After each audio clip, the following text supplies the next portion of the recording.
អាចារ្យញ៉ាំស៊ុតពេលព្រឹកអត្ថប្រយោជន៍ការពារស្ដាច់ជំងឺទាំង4នេះឲ្យចេញឆ្ងាយ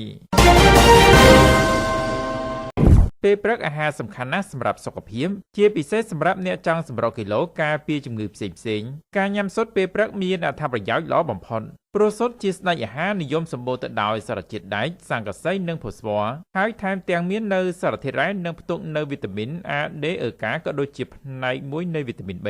ដែលមានសារៈសំខាន់សម្រាប់សុខភាពរាងកាយទាំងមូលហូបស៊ុតនៅពេលព្រឹកការពារជំងឺទាំង4នេះមួយញ៉ាំស៊ុតជួយការពារប្រឆាំងនឹងជំងឺមហារីកការបរិភោគស៊ុតអាចការពារប្រឆាំងនឹងជំងឺមហារីកមួយចំនួនពីព្រោះស៊ុតសម្បូរទៅដោយសារធាតុប្រឆាំងនឹងអុកស៊ីតកម្មលើពីនេះទៀតស៊ុតគឺជាប្រភពអាហារដ៏ល្អនៃសារជាតិសង្កសីដែលចាំបាច់សម្រាប់ប្រព័ន្ធភាពស៊ាំពីញ៉ាំស៊ុតល្អសម្រាប់សុខភាពខួរក្បាលនិងការពារជំងឺបេះដូងស៊ុតជាប្រភពនៃសារធាតុខូលីនដែលមានសារៈសំខាន់សម្រាប់សុខភាពខួរក្បាលនិងប្រព័ន្ធសរសៃប្រសាទការទទួលទានស៊ុតក្នុងកម្រិតមធ្យមនៅពេលព្រឹកអាចទ្រទ្រង់សុខភាពបេះដូងនេះដោយសារតែអាស៊ីតខ្លាញ់អូមេហ្គា3ដែលមាននៅក្នុងស៊ុតគឺអាចជួយកាត់បន្ថយការរលាកនិងធ្វើឲ្យសុខភាពបេះដូងល្អប្រសើរឡើងហើយសារធាតុសេលីញ៉ូមនៅក្នុងស៊ុតគឺជួយការពារការកកឈាមនិងជំងឺដាច់សរសៃឈាមខួរក្បាលនិងគាំងបេះដូងបើអ្នកចង់ឲ្យឆ្អឹងរឹងមាំដ៏ចាស់និងការពារមហារីកឆ្អឹងហូបស៊ុតនៅពេលព្រឹកគឺល្អបំផុតពីព្រោះស៊ុតជាប្រភពដ៏ល្អនៃវីតាមីន D មានសារៈសំខាន់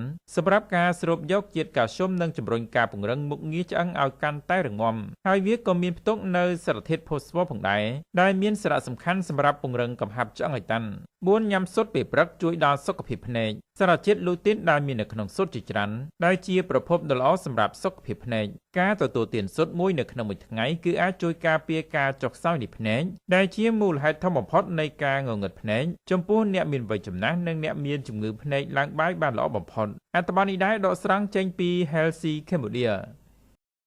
កាត់បន្ថយការទទួលទានសារធាតុអំបិលឲ្យបានតិចជាង5ក្រាមក្នុងមួយថ្ងៃឬប្រហែល1ស្លាបព្រាកាហ្វេចូលរួមសម្រេចគោលដៅកាត់បន្ថយជំងឺមិនឆ្លងក្នុងពិភពលោកដើម្បីសុខភាពល្អអាយុយឺនយូរ